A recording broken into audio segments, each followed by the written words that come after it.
Oui, bonjour à tous. Bonjour. Bonjour. Bonjour. Bonjour. Alors, on va passer donc un petit moment sur la responsabilité de l'expert comptable. Alors, je vais vous dire, je vais faire cette présentation avec Vanessa Boussardeau, qui est avocat au bureau de Paris, qui va plutôt nous parler de la responsabilité pénale des experts comptables, et puis avec Julien Philippe, lequel j'ai l'habitude de faire des présentations sur la déontologie, qui est directeur adjoint des affaires juridiques de l'Ordre des experts comptables de l'Île-de-France. Voilà. Et donc, au vu du nombre d'inscrits, enfin, j'étais étonné du nombre d'inscrits à cette manifestation. Parce qu'en fait, pour les gens qui ont ma génération, ils doivent se souvenir très probablement que la responsabilité des experts comptables dans les années 90, c'était un petit peu comme la retraite. C'était loin. Et donc, on en parlait, on s'en souciait pas trop. Et force est de constater que maintenant, c'est quelque chose qui est excessivement prégnant. Alors, je voudrais pas que vous sortiez de cette formation en ayant trop peur, hein. Il faut bien avoir à l'esprit que tout ce que l'on va dire, c'est pour les mauvais coucheurs, hein. C'est pour ceux de nos clients qui ne seraient pas réellement un petit peu comme les autres, ou alors pour les grosses fautes qu'on aurait pu commettre. Mais dans la majorité des cas, on peut donc espérer que tout se passera bien sans risque de responsabilité. Pour ceci étant, on va vous présenter donc cette manifestation en deux thèmes. Le premier sur les différentes responsabilités du professionnel. Donc là, on va aborder les cas de responsabilité civile avec Julien et moi, la responsabilité pénale avec Vanessa, la responsabilité disciplinaire que nous présentera Julien, et puis la particularité ou les particularités des responsabilités de la structure ou de l'expert comptable donc inscrit à l'ordre. Et dans une deuxième partie, on verra donc comment limiter les risques de la responsabilité. D'abord, avec la lettre de mission, ensuite en sachant ce que l'on fait, c'est-à-dire en ayant à l'esprit la notion de science, hein, de la maxime de l'ordre, hein, science, conscience, indépendance. Ensuite, on verra les clauses limitatives de la responsabilité et enfin, pour terminer, donc les cas de couverture d'assurance. Julien, si tu en es d'accord, je te laisse la parole pour commencer avec la responsabilité civile de l'expert comptable. Merci Vital. Oui, effectivement, tu te disais surpris par le nombre de participants sur cette thématique particulière. Juste pour compléter ce que tu as dit, vous devez le savoir, tous les après-midi, nous on a une permanence déontologique. Et c'est vrai qu'on a quand même beaucoup de questions qui sont posées, alors pas forcément une fois que la responsabilité est mise en cause, mais en amont, vous êtes souvent soucieux de savoir qu'est-ce qui peut vous arriver, dans quel cadre. Et donc là-dessus, on est amené à répondre à vraiment une multitude de questions, que ce soit sur le devoir de conseil, les obligations d'information du professionnel ou autre. Donc si vous avez des hésitations en tout cas, même après ce webinaire, n'hésitez pas à contacter la permanence déonto de l'ordre. Voilà, ça c'était pour le petit coup de pub. Alors la responsabilité civile, on va commencer par là. Donc la RC Pro, disons qu'elle intervient dès lors qu'un dommage est constaté par un client ou un tiers, dommage causé dans le cadre de votre activité professionnelle et de vos prestations. Donc souvent, pour vous, il s'agira d'un dommage, je dirais, immatériel, puisque ça correspond souvent à une perte financière pour votre client. Alors, on passe aux conditions. Donc, on va pas refaire un cours de droit, hein, mais les conditions, vous les connaissez. Une faute ou une négligence, un préjudice. Mais si le client veut vraiment engager votre responsabilité civile, le constat d'une faute et d'un préjudice ne suffit pas. Encore faut-il qu'il puisse apporter la preuve que la faute est causée par le préjudice. Donc finalement, on voit qu'il n'y a pas de lien de causalité si le dommage s'était produit même en l'absence de cette faute. J'ai en tête une jurisprudence du début d'année, il me semble, ou fin d'année 2020, où un dirigeant reprochait que du fait de la remise en cause du crédit impôt recherche et des difficultés consécutives, il avait dû abandonner son poste de dirigeant et du coup il n'avait perçu aucune rémunération pendant plus de 2 ans. Donc là, il n'y avait pas de preuve d'un lien de causalité entre le manquement de l'obligation de mise en garde du professionnel et la perte de sa rémunération. laquelle n'était due finalement qu'au manque de rentabilité de la société. Donc vous voyez, c'est toujours une appréciation des juges, mais il faut toujours ce lien de causalité entre la faute et le préjudice. Alors pour qu'il y ait une faute, il faut qu'il y ait un manquement aux obligations. Donc les obligations des parties, vous experts comptables et vos clients, elles sont contenues tout simplement dans la lettre de mission. La lettre de mission, vous le savez, c'est le contrat et qui comporte les obligations réciproques des parties. On dit que le contrat ou la lettre de mission, c'est la loi des parties. Donc pour vous, vous êtes tenu à une obligation de moyens, ça vous le savez. Alors qu'est-ce que ça implique l'obligation de moyens? Disons que vous devez tout mettre en œuvre pour satisfaire les attentes de vos clients. Donc mettre à disposition toutes vos ressources, évidemment dans le respect des règles déontologiques et légales, pour lui permettre de tenir une comptabilité régulière et sincère. Si jamais le client souhaitait engager votre responsabilité sur un manquement, une obligation de moyens, il faudrait qu'il prouve, disons, qu'il y a eu un manquement aux diligences dues. Et ça, c'est quand même particulièrement délicat à prouver, puisque, en tout cas, ça relève de l'appréciation des juges. Et puis, on voit qu'il y a quand même des cas particuliers où vous allez être tenu une obligation de résultat. Je ne sais pas si tu te souviens, Vital, on l'a vu en début d'année avec l'obtention d'un PGE, mais en tout cas, lorsque vous devez exécuter une prestation déterminée par un contrat dans lequel vous vous engagez à procurer un résultat ou exécuter une mission dans des délais précis, là, vous serez tenu à une obligation de résultat. Donc, l'obligation de résultat, c'est, quoi qu'il arrive, vous devez parvenir à ce sur quoi vous êtes engagé pour le client.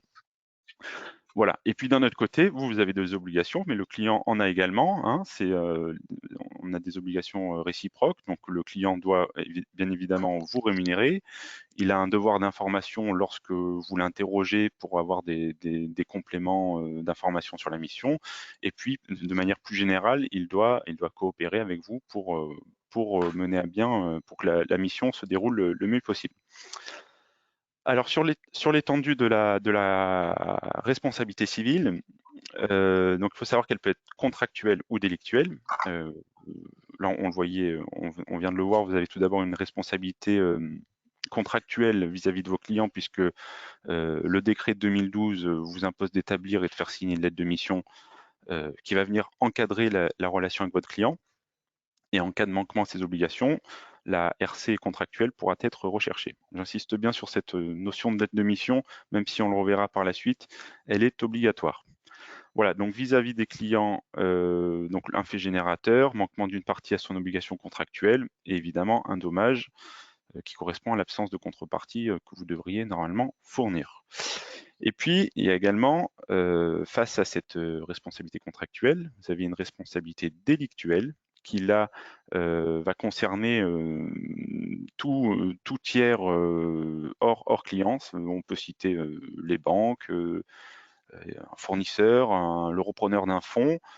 Et donc, dans le cas où les documents établis ou attestés par vous-même comporteraient des erreurs ou des omissions, ayant déterminé leur décision, par exemple la décision de la banque, cette dernière peut tout à fait souhaiter engager votre responsabilité délictuelle. Donc les agissements, ils sont intentionnels ou non, on le dit, hein, lorsqu'il s'agit d'une omission ou d'une mégarde, d'un manque de concentration, ça peut amener à une faute de votre part. Donc là-dessus, il faut être particulièrement vigilant. On verra par la suite, Vital vous l'indiquer, que si vous ne pouvez pas vous exonérer de votre responsabilité de manière totale, vous pouvez tout à fait la limiter. C'est ce qu'on verra avec les clauses limitatives de responsabilité. Et on verra également tout ce qui concerne les assurances. Alors, slide suivant, s'il vous plaît. Donc, la prescription. 5 ans à compter du jour où le titulaire du droit a connu ou aurait dû connaître les faits qui lui permettant d'agir. Qu'est-ce que ça veut dire? Finalement, on voit que cette phrase, qui est en fait un article du Code civil, c'est assez particulier. Donc, on peut citer par exemple des anomalies dans les comptes annuels, une erreur dans le régime fiscal appliqué, une erreur dans les déclarations sociales. Voilà, les faits sont nombreux, mais ce que recouvre cet article du Code civil, c'est que finalement, le point de départ, on peut dire qu'il est glissant. Et la mise en cause peut intervenir, disons, plus de 5 ans après la faute ou la remise des travaux. Vous pouvez tout à fait fauter, on va dire, en 2020 et que le client en soit averti seulement en 2021. Voilà. Sachez que le délai peut être réduit à 1 an, sauf pour les clients non pro, mais ça, on le verra par la suite. Et donc, pour revenir sur ce point glissant, je vous le disais, la formulation du Code civil, finalement, elle va donner un caractère subjectif à la détermination du point de départ de la prescription, puisque ça va être apprécié en fonction des juges. Par exemple, en matière de redressement fiscal, et vous avez un exemple avec la jurisprudence sous les yeux, les juges ont considéré que le délai de prescription de l'action en responsabilité dirigée contre vous pour un manquement, il ne court qu'à compter de la proposition de redressement. Donc vous voyez, il y a vraiment une particularité avec cette prescription civile qui est de 5 ans en tout cas. Et puis, ayez quand même à l'esprit qu'il y a des délais particuliers concernant d'autres thématiques. Voilà, alors sur le devoir de conseil, c'est bon, on y était. Sur le devoir de conseil, alors il y a un article phare, c'est l'article 155 du décret, qui indique que vous êtes tenu vis-à-vis de vos clients à un devoir d'information et de conseil. Il est relativement large, cet article, mais ô combien important pour vous. Pourquoi je dis ça? Parce que le devoir de conseil, il représente la principale source d'action en responsabilité, je pense, hein, et il s'applique à toutes les missions pour lesquelles vous êtes sollicité. Et finalement, il s'impose quelles que soient les compétences personnelles du client, qu'il soit expert en la matière dans son domaine ou non, ça n'enlève en rien à vos obligations. Vous avez un exemple avec la première jurisprudence, les compétences personnelles du client ne déchargent pas le professionnel de son obligation de conseil et de mise en garde.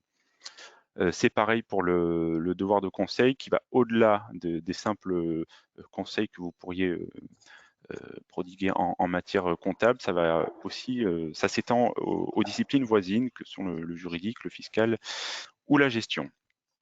Alors, vous allez me dire, oui, mais dans ce cas-là, voilà, rien ne peut être épargné. Quelles sont les limites? Il y a quand même des limites, celle de l'objet du devoir de conseil qui ne peut pas être trop étendu. C'est-à-dire qu'on ne peut pas tout vous reprocher. Par exemple, lorsque la lettre de mission exclut expressément de votre champ le suivi des déclarations de TVA, on ne va pas pouvoir vous reprocher de ne pas avoir décelé les erreurs commises dans l'établissement des dites déclarations. Ça, c'est hors de question. Une autre limite, c'est l'interdiction de s'immiscer dans la gestion du client. Vous ne devez pas être, vous avez votre rôle de conseil, votre rôle d'information et d'obligation, mais vous n'êtes pas gérant de fait de la structure cliente. Donc, il ne peut pas être reproché, disons, à l'expert comptable de ne pas avoir proposé à son client, par exemple, un audit approfondi en raison des mauvais résultats. Et de ne pas s'être inquiété de l'acquisition de notre société. Vous voyez, il ne faut pas non plus aller au-delà de ce qui vous est demandé. En tout cas, ce qui est intéressant de noter, c'est que tout est décrit dans la lettre de mission. Et donc, si jamais vous avez un problème, avant même d'appeler le service déontologie, relisez bien votre lettre de mission. C'est là que tout s'y trouve. Voilà. Vital, je te laisse continuer avec l'obligation d'information. Oui, merci Julien. Alors, l'obligation d'information, en fait, on va avoir deux choses, l'obligation d'information et l'obligation de mise en garde. C'est assez proche. Et tout ça, ça se rapproche, ça se rapporte à la science dont je parlais tout à l'heure dans notre maxime science, conscience, indépendance. Donc, l'expert comptable doit obligatoirement informer son client de toutes les obligations qui le concernent et des avantages dont il pourrait bénéficier dans un cadre fiscal ou social. À ce titre, donc, a été considéré comme étant responsable donc d'absence d'information un expert comptable qui un client donc l'avait chargé de faire des déclarations personnelles et qui n'avait pas indiqué à son client donc qu'il pouvait bénéficier donc d'un régime fiscal dérogatoire. De la même manière, donc l'expert comptable qui avait omis d'expliquer à son client qu'il aurait pu légèrement augmenter sa rémunération pour pouvoir valider des trimestres qu'il n'a pas pu valider, a été considéré comme étant responsable donc par manque d'informations qu'il aura réalisées donc auprès de son client. Il y a d'autres exemples également. Donc un expert comptable qui s'était pourvu en rédacteur d'actes, donc qui n'avait pas alerté son client sur le fait que le transfert à une société d'un fonds de commerce qui était grevé dans l'emprunt, si la banque n'était pas au courant, comment dirais-je, ne retirait pas donc à l'emprunteur initial l'obligation de payer l'emprunt. Bon, ça, c'est une faute d'information de la part donc, de l'expert comptable. Là, ça montre bien une chose, c'est que lorsque l'on s'engage vers une mission, il faut avoir la certitude qu'on a la compétence pour la faire. Encore une fois, c'est la science. De la même manière, donc, un expert comptable était considéré comme étant responsable d'un manque d'information parce qu'il n'avait pas informé son client des conséquences du cumul du statut de gérant et de propriétaire d'un fonds de commerce sur donc l'assujettissement au régime des travailleurs non salariés de l'activité de gérant majoritaire. Voilà. Donc ça, c'est les obligations d'information. Slide suivante, on parle également des obligations de mise en garde. C'est assez proche. Donc, l'expert comptable est tenu de mettre en garde son client contre les risques qui pourraient se présenter à lui et qu'il ne pouvait pas, cet expert comptable, ignorer au travers de la mission qu'il avait engagée avec son client. Ainsi, un expert comptable donc, qui était chargé par son client pour l'accompagner, alors entendez bien, pour l'accompagner sur les démarches du CIR.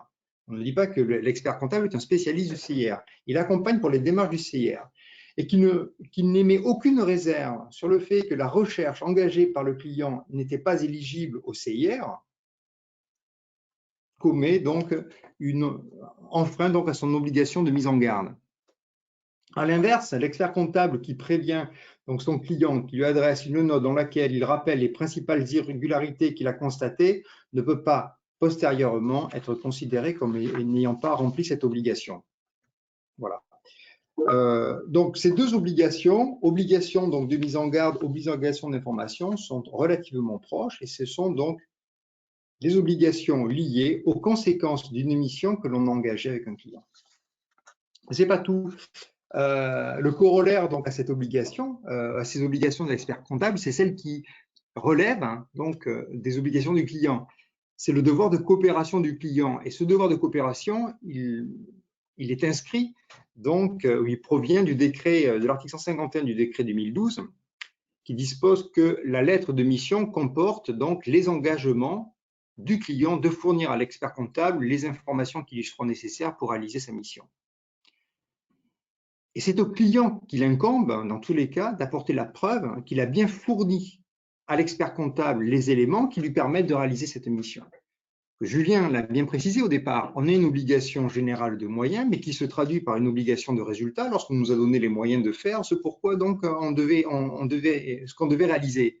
Mais faut-il encore que le client justifie qu'il a bien donné à l'expert comptable des éléments qui lui permettaient de faire cette mission. Ça, c'est l'obligation du client.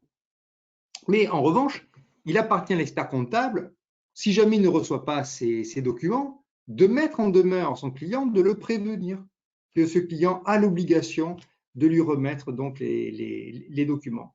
Ça me fait penser un petit peu donc aux obligations que l'on a lorsque l'on a un salarié que l'on considère comme étant défaillant. Donc avant de se séparer de lui, il faut le prévenir qu'en fin de compte, la voie qu'il a prise n'est pas la bonne et que s'il continue dans cette voie, donc il pourrait y avoir des conséquences. C'est un peu la même chose. Si on ne reçoit pas les documents, il faut indiquer donc à notre client que l'on attend les documents, mais je sais que la grande majorité d'entre vous le fait.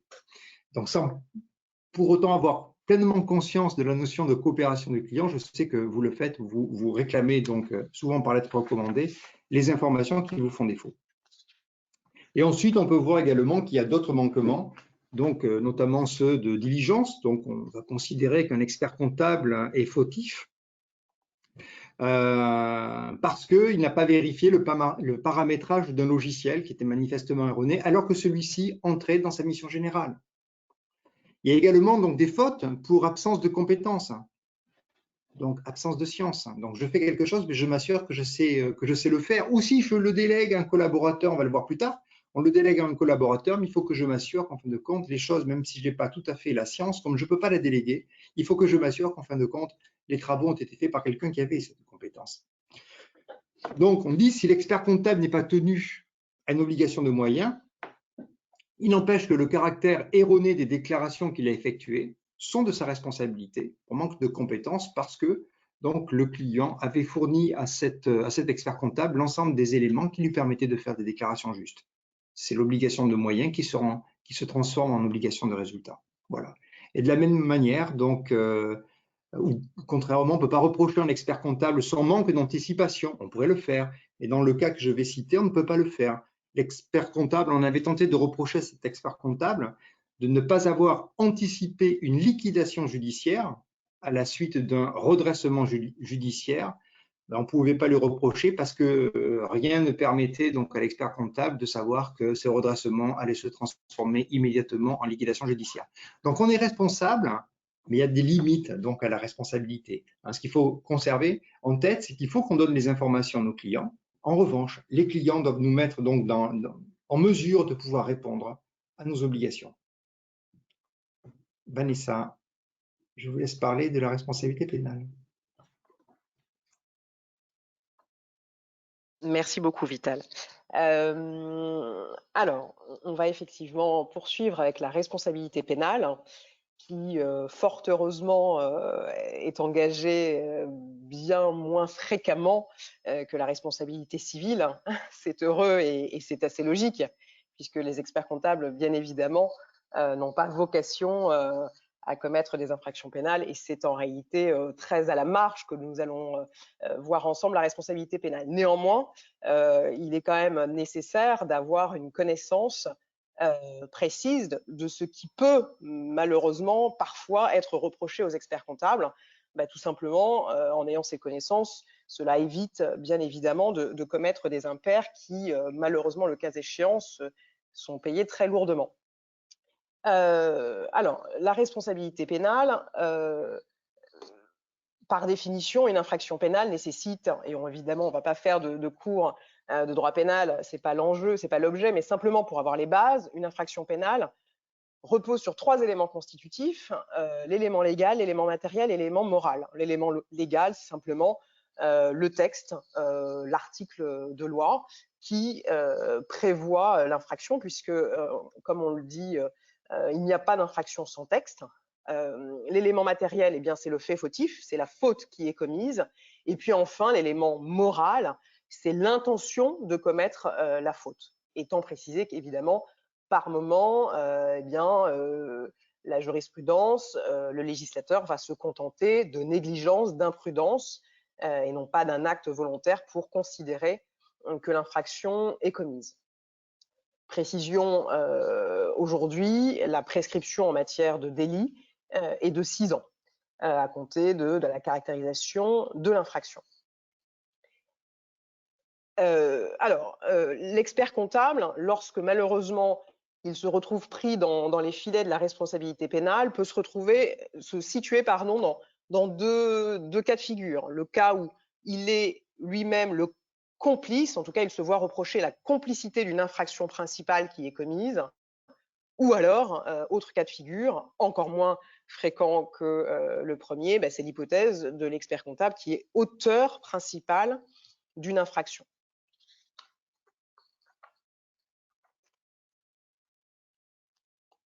La complicité, c'est le fait d'apporter, et c'est assez logique d'ailleurs, son aide ou son assistance à un auteur principal. C'est-à-dire qu'on a une infraction principale qui est commise et le complice est celui qui, par son intervention, va faciliter la commission de l'infraction, va la rendre possible. C'est ce qu'indique l'article 121-7 du Code pénal. Donc en réalité, si on devait retenir les éléments qui permettent de caractériser la complicité, eh bien, il serait au nombre de 4, à savoir déjà une infraction principale, on est complice d'une infraction principale. Il faut un acte positif, c'est-à-dire que on dit qu'il n'y a pas de complicité par abstention. La complicité nécessite une action, même si nous verrons tout à l'heure que malheureusement à l'égard des professionnels, parfois l'abstention peut être considérée comme fautive et donc être analysée par la jurisprudence comme un acte positif. Il faut par ailleurs que l'acte qui consiste à aider ou à assister l'auteur principal ait une antériorité par rapport à l'infraction principale. C'est-à-dire que je suis complice d'une infraction en apportant une aide et une assistance en amont qui permet la réalisation a posteriori d'une infraction. Ou alors, si l'acte de complicité est postérieur, alors il doit résulter d'une entente préalable. Ça, c'est les éléments, les 4 éléments de base de la complicité.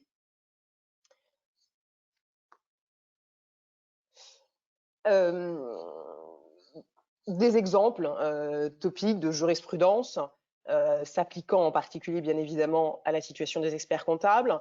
Mais, par exemple, l'expert comptable qui accepte de passer des écritures qu'il sait être irrégulières, qui se livre à une manipulation d'écriture pour donner une apparence de régularité, eh bien, va se rendre complice, par exemple, d'un abus de biens sociaux. De la même manière, l'expert comptable qui établit des bilans et des déclarations fiscales inexactes ou qui attestent d'une situation économique fausse également peut être condamné pour complicité. Ce fut le cas dans la jurisprudence qui est citée ici en 94.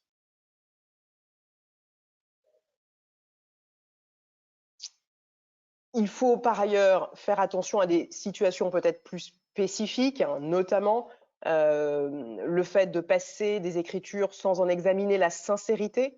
Vous constatez à l'écran notamment une jurisprudence assez ancienne, mais qui en réalité est toujours d'actualité, le fait pour un expert comptable de passer des écritures sans en examiner la sincérité, tandis que sa formation lui permettait d'en apprécier le caractère frauduleux, ou d'omettre de les passer, l'abstention dans la fonction étant assimilable à l'action. Donc là, vous voyez, pour le coup, une jurisprudence qui est en fait assez sévère puisqu'elle dit 2 choses, tandis que sa formation lui permettait d'en apprécier le caractère frauduleux.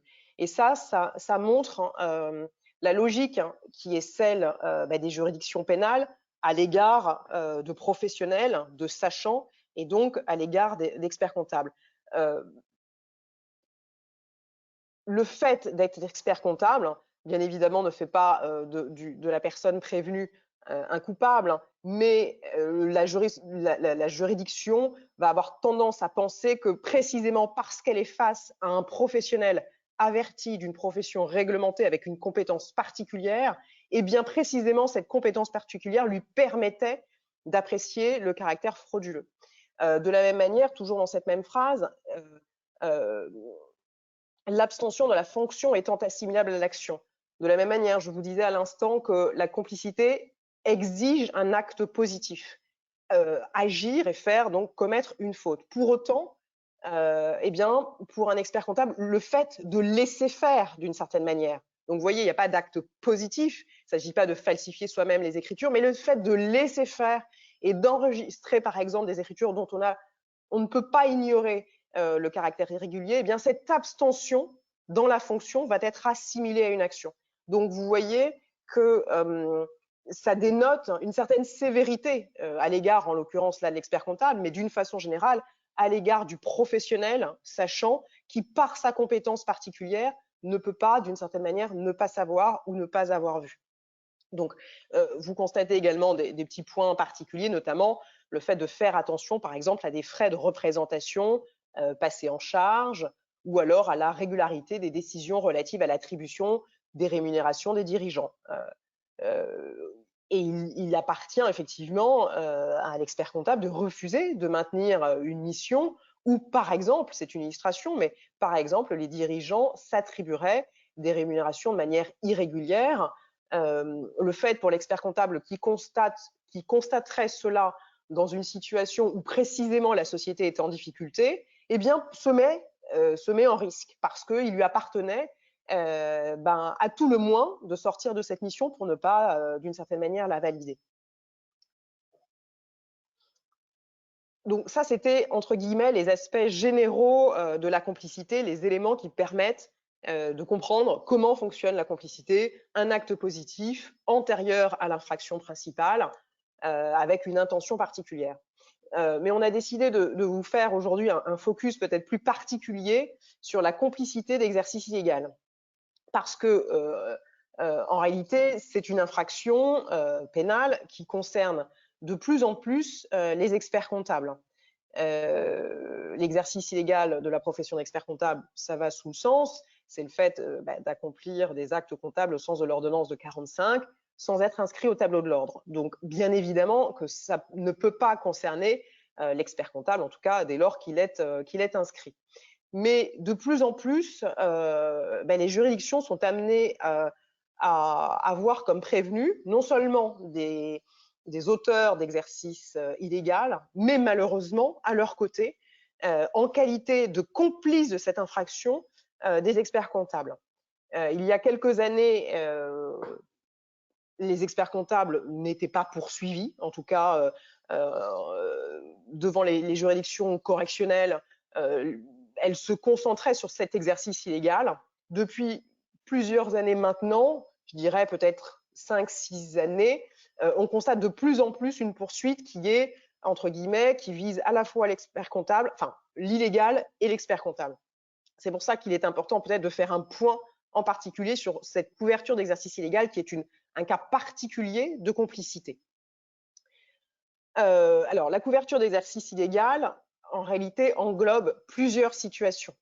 Et comme il est indiqué sur le slide à l'écran, la couverture va englober tous les partenariats, donc c'est un terme générique, mais qui vient englober tous les partenariats hasardeux qui sont conclus entre les experts comptables, entre un expert comptable et un illégal en l'absence de supervision effective. Et vous allez voir qu'il y a en réalité plusieurs hypothèses qui permettent de caractériser cette complicité particulière.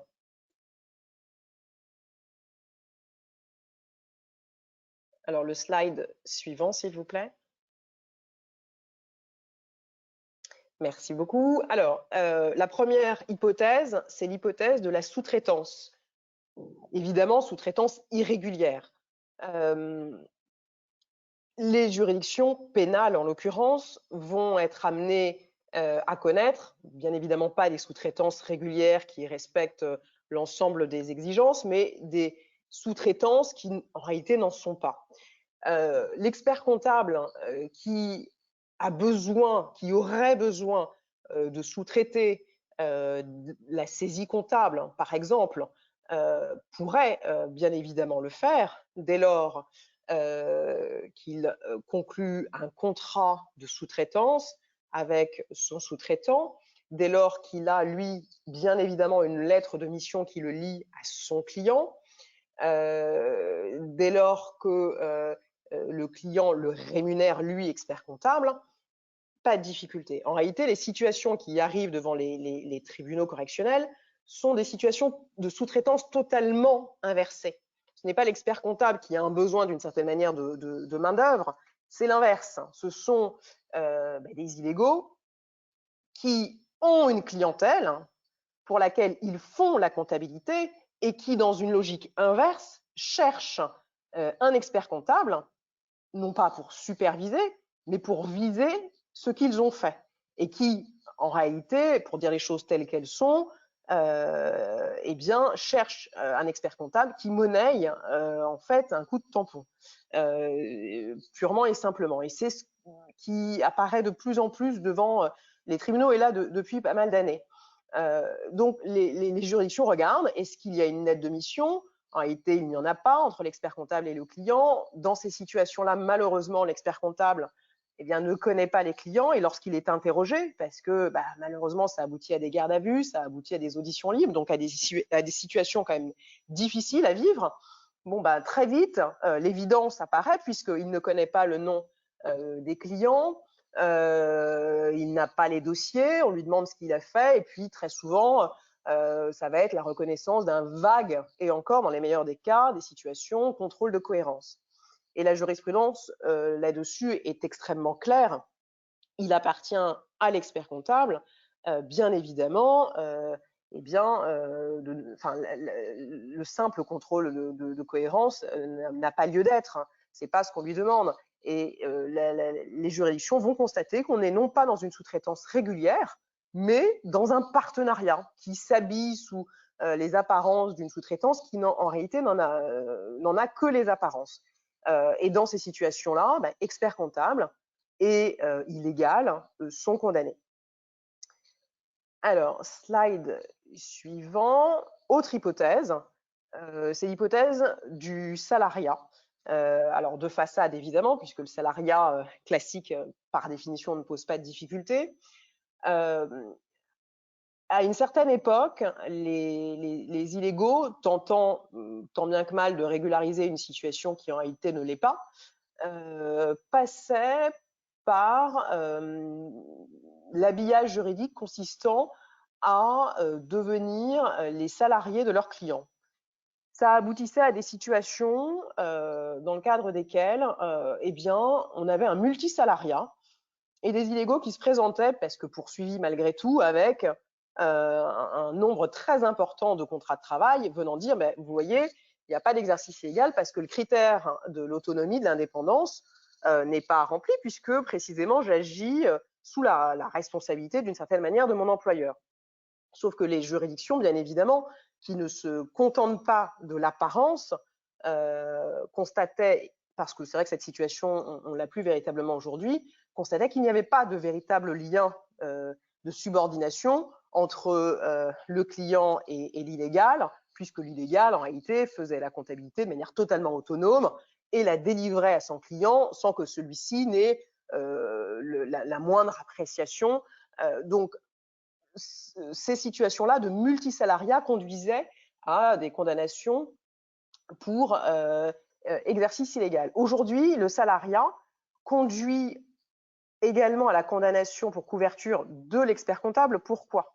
Parce que ce sont des situations, alors assez spécifiques et évidemment peu fréquentes, mais qui existent, où un expert comptable va conclure un contrat de travail avec un illégal, ce qui permet à l'illégal de se prévaloir, encore une fois, de ce lien de subordination, de ce contrat de travail, et donc d'indiquer l'autonomie et l'indépendance n'existent pas, puisque j'agis, moi, illégal, sous la subordination de mon employeur expert comptable.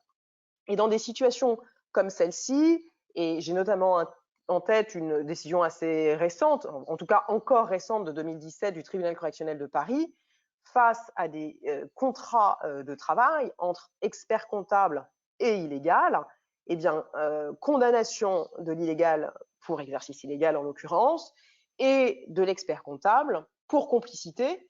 Pourquoi? Parce que eh bien, le tribunal correctionnel, au-delà de l'apparence, a constaté que dans les faits, il n'y avait aucun lien de subordination. Celui qui tenait la comptabilité n'en rendait pas compte, n'était pas sur place, n'avait pas d'horaire, quand bien même tout ça a été habillé par des bulletins de paye et même des déclarations à l'URSSAF. Donc cette deuxième hypothèse, assez limitée, il est vrai, mais il faut le savoir, c'est une hypothèse qui peut conduire à la condamnation de l'expert comptable. Et puis enfin, troisième hypothèse, merci, l'hypothèse de la société d'expertise comptable. Parce que de prime abord, on pourrait effectivement penser que la société d'expertise comptable, dans la mesure où l'ordonnance de 1945 prévoit la possibilité qu'un non-membre de l'ordre puisse appartenir à une telle société, eh bien, certains se sont dit que c'était d'une certaine manière la solution juridique et donc légale à leur activité comptable sans être expert comptable. Et il est vraiment très très important de le comprendre, puisque en réalité cette hypothèse 3, c'est aujourd'hui l'hypothèse la plus fréquente devant les tribunaux correctionnels. Les deux précédentes hypothèses, on les voyait il y a encore quelques années. Aujourd'hui, l'essentiel des dossiers dans le cadre desquels des experts comptables sont prévenus, ce sont des hypothèses, 9 cas sur 10, de sociétés d'expertise comptable.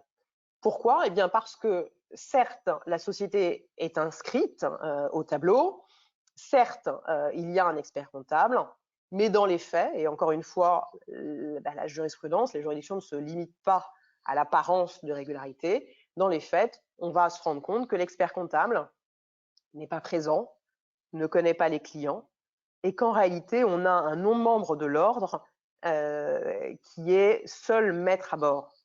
Et c'est des situations assez fréquentes et qui conduisent très, très régulièrement à la condamnation des deux.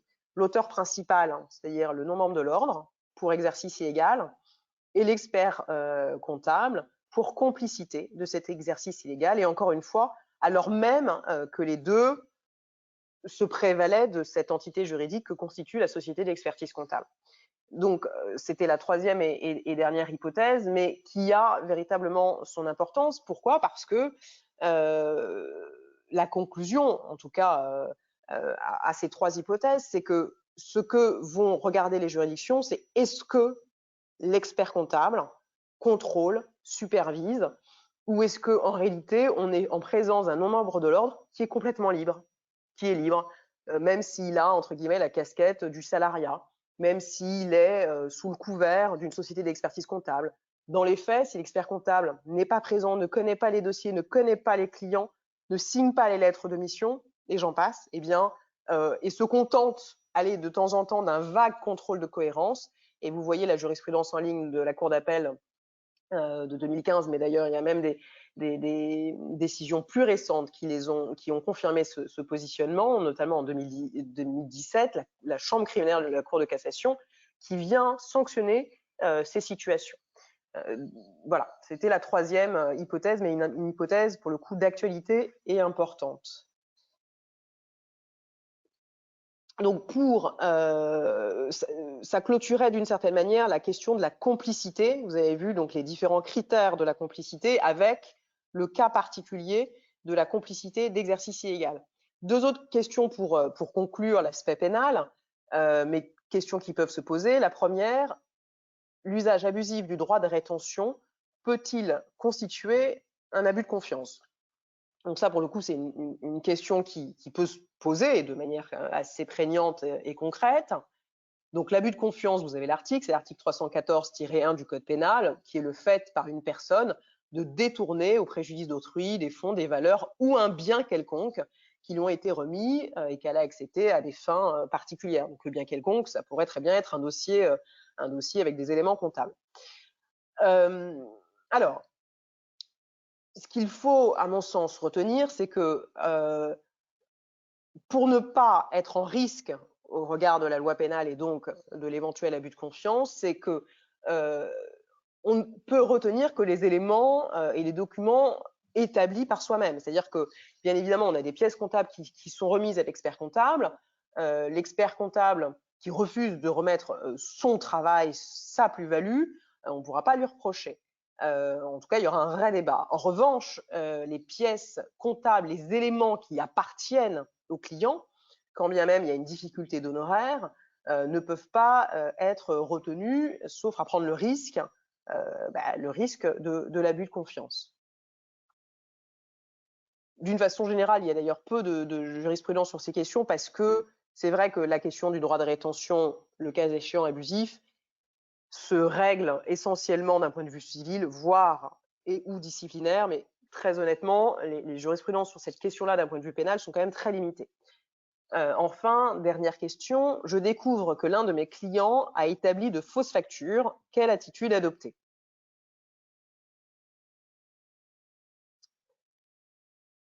Ça va de soi, mais encore faut-il le répéter et le rappeler, refuser d'enregistrer de fausses factures, bien évidemment, courrier de mise en demeure à son client immédiatement, et si le client refuse cette situation, eh bien, mettre fin à la mission via effectivement un courrier de rupture. Alors ça, c'est vraiment essentiel parce que et ça rejoint, et vous voyez, la boucle est bouclée, les explications du début s'agissant de la complicité et s'agissant de l'acte l'acte positif qui peut être caractérisé par une abstention fautive. Le fait de constater des fausses factures et malgré tout entre guillemets, de les laisser passer, de les enregistrer en se disant après tout, voilà, c'est pas moi qui l'ai fait, moi je me contente d'eux, eh bien cette abstention fautive, pour le coup, mais plus qu'à risque que l'expert comptable, puisque clairement, ça va conduire vraisemblablement à sa condamnation. Donc face à des factures à l'évidence fausses, bien évidemment, refuser de les enregistrer et surtout quitter la mission. Voilà. Alors, je crois qu'il n'y a plus de slide. Non, vraisemblablement pas. Alors, je ne sais pas si il y a des éventuelles questions à ce stade sur nos différents développements. Alors oui, on a une question sur le délai de prescription de 6 ans. Donc la personne souhaite savoir s'il y a un délai maximum, car elle a en tête un délai de 12 ans. Tout à fait. Alors, on n'est pas rentré, je ne suis pas rentrée dans le détail, effectivement. En 2017, la loi relative à la prescription a changé, puisque initialement, la prescription en matière délictuelle était de 3 ans. Depuis 2017, elle est passée à 6 ans. Effectivement, il y a un délai butoir désormais de 12 ans dans les hypothèses où il y a une dissimulation. Voilà, donc dans ces situations-là, qui peuvent évidemment concerner notamment la matière comptable, le délai butoir est de 12 ans. Mais entre guillemets, le délai de droit commun, aujourd'hui, est de 6 ans. Alors merci. On a une autre question. Donc, que faire en cas de compte courant d'associé débiteur?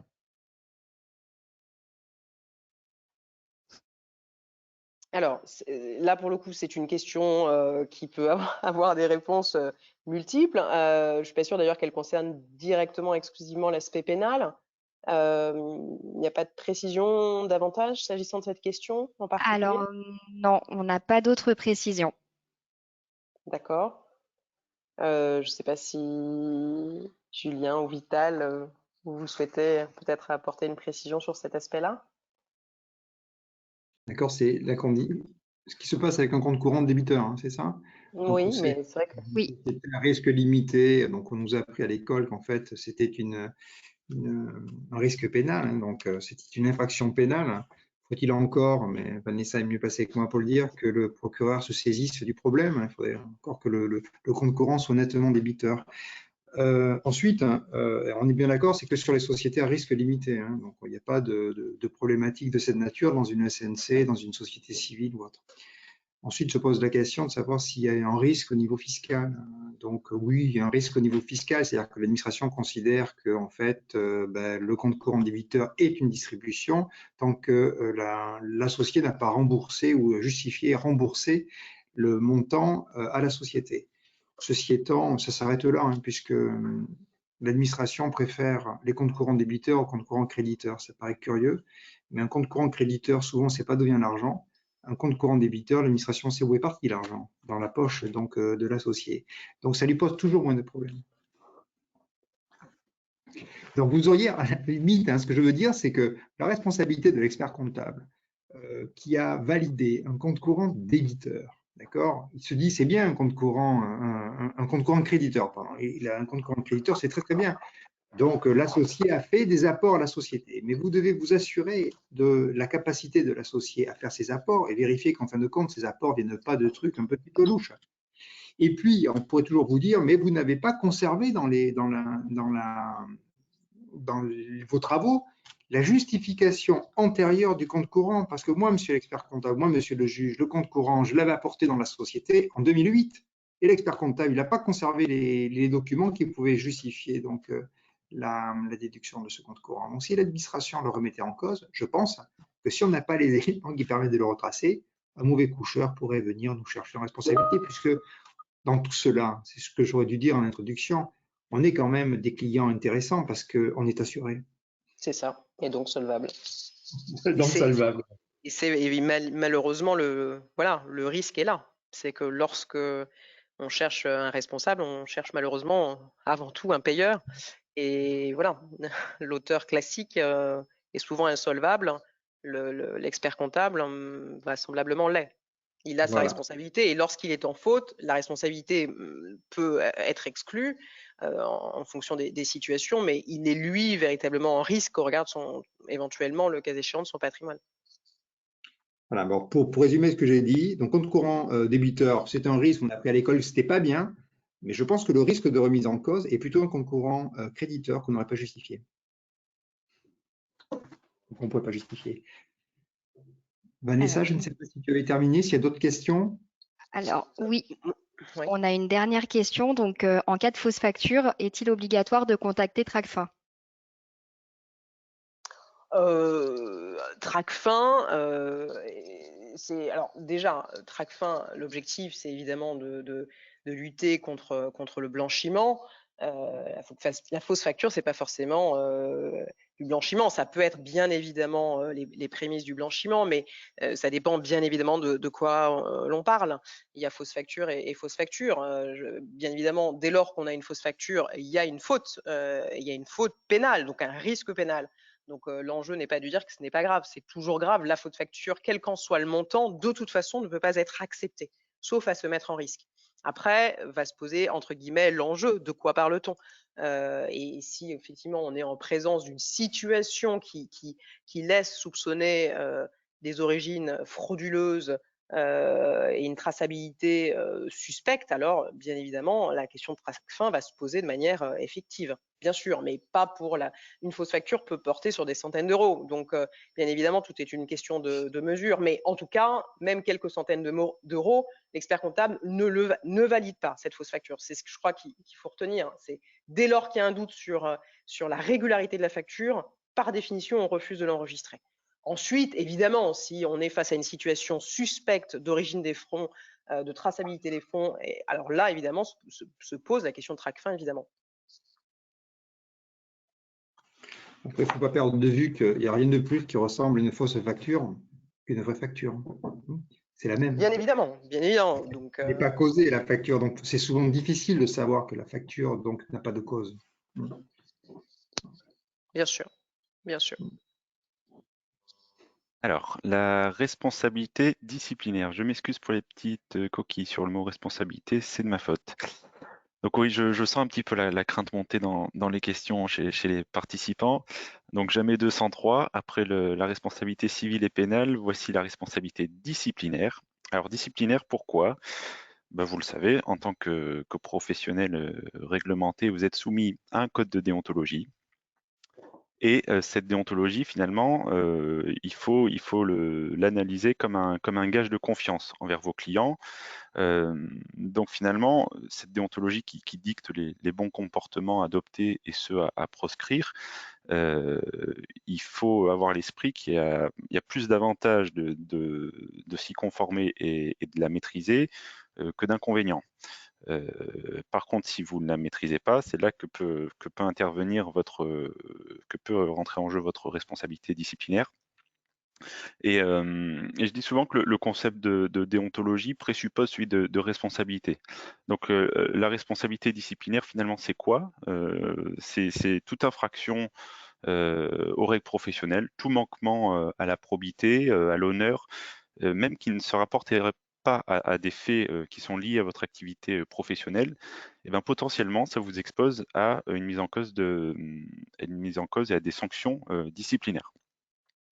Alors, à travers cette responsabilité disciplinaire, vous avez une entité, une autorité administrative indépendante même, qui est la Chambre régionale de discipline, qui est dictée aux articles 53 de l'ordonnance de 45 et à l'article 179 du décret de 2012, dont les fondements et les missions sont bien évidemment la protection des tiers et l'image de la profession. Donc ça, c'est dans le bon sens du terme, mais aussi et surtout, c'est quand même de venir sanctionner les manquements aux règles déontologiques et devoirs de la profession. Attention cependant, la Chambre régionale de discipline, puisque ça marche par région avec au niveau national une chambre nationale, les chambres régionales de discipline ne sont pas, ou disons, sont incompétentes pour les litiges d'honoraires et les mises en cause et les mises en jeu de responsabilité civile. Ça, il faut bien l'avoir à l'esprit. Alors, une fois qu'on a vu les fondements et missions, on passe à la composition. Je m'arrête un peu sur la composition parce que c'est intéressant quand même de par la composition de ce qu'on peut voir à travers de ces missions. Alors, nous avons un président qui est un magistrat près la Cour d'appel de Paris et 2 assesseurs. Vous avez la chance d'avoir un assesseur aujourd'hui avec vous puisque Vital est assesseur à la Chambre régionale de discipline de Paris, en espérant que vous n'ayez jamais affaire à lui. Voilà. Et puis, vous avez également la présence du commissaire de gouvernement qui en tant qu'autorité de tutelle, participe aux audiences, pardon. Alors, je m'arrête sur cette composition. Donc, vous voyez, c'est quand même, il y a quand même un aspect institutionnel là-dedans. Il y a un magistrat ça vient vraiment renforcer le rôle juridictionnel de la Chambre régionale de discipline, qui est, on le voit, une juridiction à part entière. Et puis cette juridiction et toute cette procédure, finalement, on voit que ça repose sur les mêmes règles que la procédure civile, puisqu'il y a tout un tas de principes qui vont ressortir, et les experts comptables qui y sont soumis bénéficient des principes directeurs du procès civil. Je pense à l'indépendance de la Chambre. Donc là, on l'a vu, je vous le disais, la présidente est une magistrat. Donc tout ça, disons que ça peut éloigner les soupçons de corporatisme que pourraient avoir des clients s'ils sont amenés devant la Chambre. Il y a aussi le respect du contradictoire, bien évidemment, avec une instruction complète à charge et à décharge. Et puis vous avez quand même cette impartialité de la Chambre de par sa composition. Sur la prescription, alors là je vous mets au défi de trouver la prescription. C'est pas facile à trouver puisqu'il y en a pas en fait. Donc on peut remonter très loin pour des faits et être jugé en discipline. Voilà. Alors sur le slide suivant, s'il vous plaît.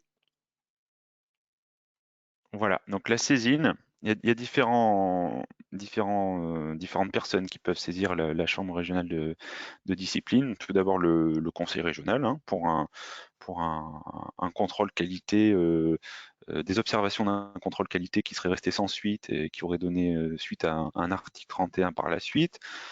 Le commissaire du gouvernement en tant qu'autorité de tutelle pour une plainte pour fraude fiscale, par exemple, ça peut arriver malheureusement.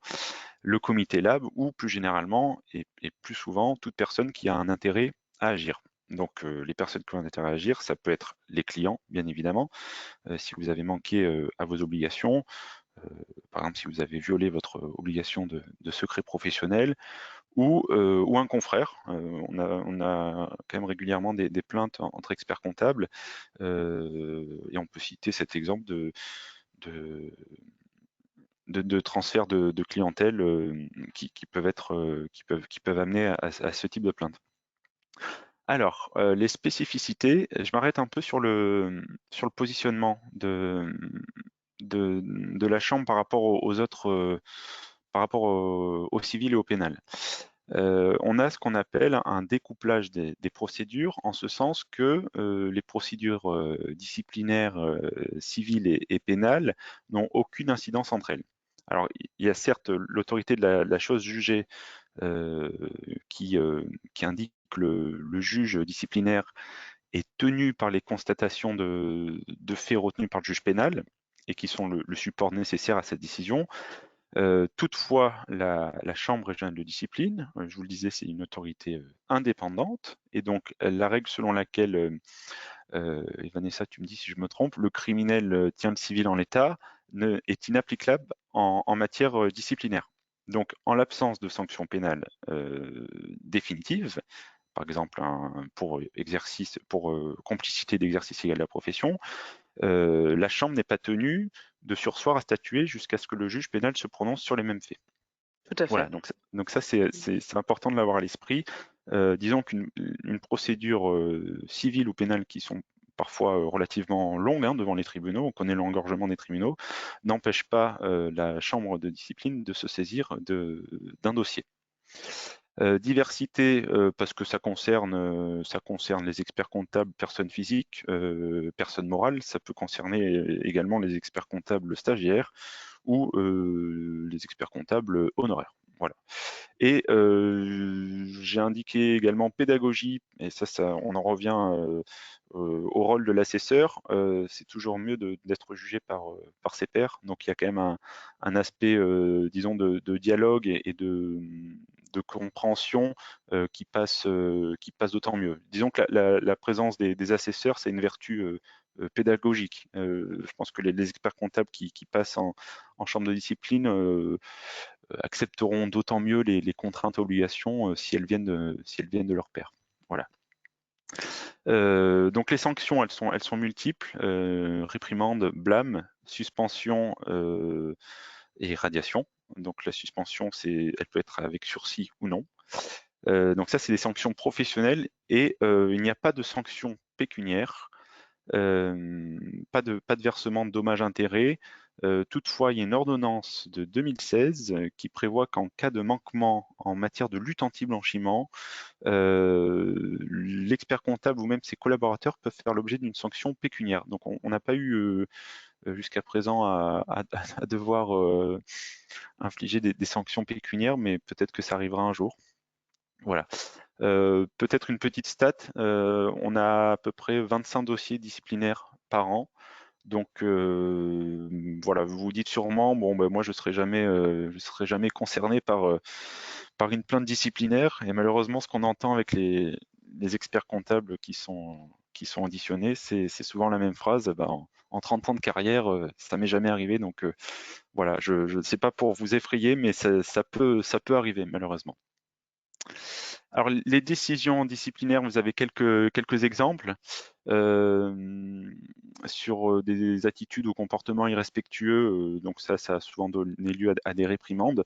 Je vous parlais tout à l'heure du fait d'exercer, même en dehors de l'exercice de votre profession, toute manœuvre ou toute manœuvre qui serait de nature à déconsidérer la profession peut être sanctionnée. Je vous prends pour exemple un dossier qui est arrivé en chambre de discipline avec à partir duquel un expert comptable avait proféré des menaces ou des insultes c'était un dossier qui ne concernait pas son exercice, mais il l'avait fait sur son papier en tête. Donc voilà, malheureusement pour lui, ça avait fini en chambre de discipline. Je ne sais pas si tu te souviens, Vital. D'autres cas de sanctions, donc je vous en parlais, la violation du secret professionnel, l'inexécution de travaux et l'absence de l'aide de mission. Voilà, donc ça a pu donner lieu à des suspensions avec sursis. Et pour finir, bah, évidemment, dès qu'il y a fraude fiscale, là, c'est en général, il n'y a pas le choix, c'est radiation. Donc voilà, soyez vigilants là-dessus. Mais bon, si vous êtes présent aujourd'hui, j'ose espérer qu'il n'y a pas de fraude fiscale chez vous. Un petit mot simplement sur l'alinéa 10 de l'article 53. Qui a été abrogé l'an dernier. C'est un dossier qui est intervenu via notre chambre de discipline à Paris et qui est remonté jusqu'au Conseil constitutionnel qui a jugé cet alinéa inconstitutionnel par rapport au grand principe. Cet article, en fait, qu'est-ce qu'il prévoyait? Il prévoyait que dans un délai de 5 ans, à compter du prononcé d'une peine, un expert comptable qui commettait une faute conduisant au prononcé d'une nouvelle peine entraînait l'exécution de cette première sans confusion avec la seconde. Donc il y a un avocat d'une expert comptable qui a voulu qui a posé cette QPC, c'est remonté jusqu'au Conseil constitutionnel et qui a considéré que la révocation du sursis ne prévoyait pas la possibilité pour le juge de moduler la sanction. Donc ça méconnaissait le principe non bis in idem, comme on dit, de proportionnalité d'individualisation des peines. Donc voilà, cet article, ça c'était un peu pour la petite histoire, a été abrogé. Voilà pour les décisions disciplinaires. Je pense que j'ai fait le tour. En tout cas, les sanctions sont multiples, les manquements sont multiples, mais tout ce que je peux vous conseiller, c'est de bien maîtriser votre déontologie, ne serait-ce que pour pouvoir être plus proche et mieux conseiller vos clients. Vital, je te laisse la parole. Alors pour finir sur la responsabilité, donc il y a la responsabilité de la structure versus responsabilité individuelle. Donc, celui qui engage la structure, c'est le ou les représentants légaux de la structure. Il faut savoir qu'on peut avoir un seul représentant légal dans la structure, un expert comptable, mais qui peut donc faire des délégations de signature possibles à la fois à des membres de l'ordre, mais également donc à des non-membres de l'ordre. C'est pas impossible. Donc, c'est ceux qui ont la possibilité d'engager la société, donc qui vont engager sa responsabilité. Ceci étant, ce n'est pas parce que la responsabilité de la société qui agit en tant qu'expert comptable est engagée que l'expert comptable, celui qui est inscrit à l'ordre, donc ne va pas pouvoir être mis en responsabilité, puisqu'en fait, l'article 12 donc du décret de l'ordonnance de 1945 précise bien que les experts comptables assument dans tous les cas la responsabilité de leurs travaux et activités. Autrement dit, celui qui a la signature technique, celui qui signe donc les travaux réalisés, donc engage sa propre responsabilité. Autrement dit, on pourrait avoir la mise en responsabilité de la société en tant que société d'expertise comptable et de la personne, donc de l'expert comptable individuel. Il a également été jugé donc la mise en cause de la responsabilité de la société d'expertise comptable dans le cas d'une faute commise par, en l'occurrence, une salariée, alors que l'expert comptable n'en avait pas connaissance. L'histoire était celle-ci. Un client donc mandate un cabinet d'expertise comptable pour procéder donc à un licenciement, je crois un licenciement pour faute. La procédure est engagée, puis elle s'arrête. La procédure s'arrête, puisqu'en fin de compte, la société décide non plus de licencier la personne pour faute, mais de la licencier dans un cadre, une procédure économique. Et la société fait donc la procédure de licenciement toute seule. Ceci étant, la dirigeante de la société qui devait avoir de bonnes relations avec la personne qui s'occupait des payes dans le cabinet d'expertise comptable contacte cette personne-là, cette salariée, et lui demande de bien vouloir relire la lettre de licenciement. Manifestement, la lettre de licenciement ne devait pas être complètement bordée, et la salariée a engagé donc une procédure au prud'homme que la société a perdue, et la société donc s'est retournée vers le cabinet d'expertise comptable en prétextant tant que la salariée du cabinet d'expertise comptable avait validé la procédure. Il n'y avait pas d'aide de mission, il n'y a pas eu d'honoraires, il n'y a rien eu puisque l'expert comptable n'était pas au courant. Eh bien, les juges, qui ne sont pas toujours gentils, les juges ont considéré que c'était de nature à remettre en cause la responsabilité de la société. Donc, autrement dit, une faute est réalisée par un collaborateur dans un cadre proche d'une mission. Je pense qu'il faut que le cadre soit proche d'une lettre de mission qui a été signée et de nature à engager la responsabilité de la société. Alors, bien évidemment, pas la responsabilité individuelle de l'expert comptable, puisqu'il n'y a pas eu de mission réalisée par l'expert comptable, mais au moins la responsabilité de la société. Et puis, pour finir, je reprendrai ce que disait Julien sur la chambre de discipline. En revanche, pour que la responsabilité donc, de l'expert comptable ou de la société soit engagée en chambre de discipline, il faut que la plainte donc, stipule bien que la personne sur laquelle elle porte. Autrement dit, il y a parfois des plaintes qui portent sur des sociétés et puis le plaignant aimerait bien mettre en cause l'expert comptable, mais il n'a qu'à le faire. Donc, comme il n'a pas fait, nous, on n'est saisi que par la plainte. Donc, on ne va pas s'autosaisir d'une plainte possible si la plainte ne porte pas sur la responsabilité de l'individu. L'individu est exonéré de chambre de discipline. De la même manière, il peut y avoir donc une plainte portée sur l'individu, mais on s'aperçoit qu'en fin de compte, ça aurait été mieux que ce soit sur la société, parce que l'individu, c'est arrivé déjà, que la plainte porte sur l'individu, mais que ce soit un autre qui nous paraisse être coupable. Dans la mesure où la plainte porte sur cet individu, on ne peut pas l'étendre à un autre individu ou à la société. D'accord ? Dans le cadre de la chambre de discipline, donc la responsabilité ne porte que sur la personne sur laquelle la plainte a été déposée. J'en ai terminé et je pense que l'on peut passer à la deuxième partie. Et Julien, je pense que c'est toi qui débute. Oui. Alors, est-ce qu'il y avait des questions peut-être au préalable? Sinon, on enchaîne. Alors non, pas de questions. Ok. Donc, tout était clair. Donc, on commence par un petit focus sur l'importance, et le mot est faible, de l'aide de mission. C'est même pas une préconisation, c'est vraiment une obligation. Vous voyez cet article, L'article 151 du Code de déontologie, vous devez obligatoirement rédiger et proposer une lettre de mission à vos clients.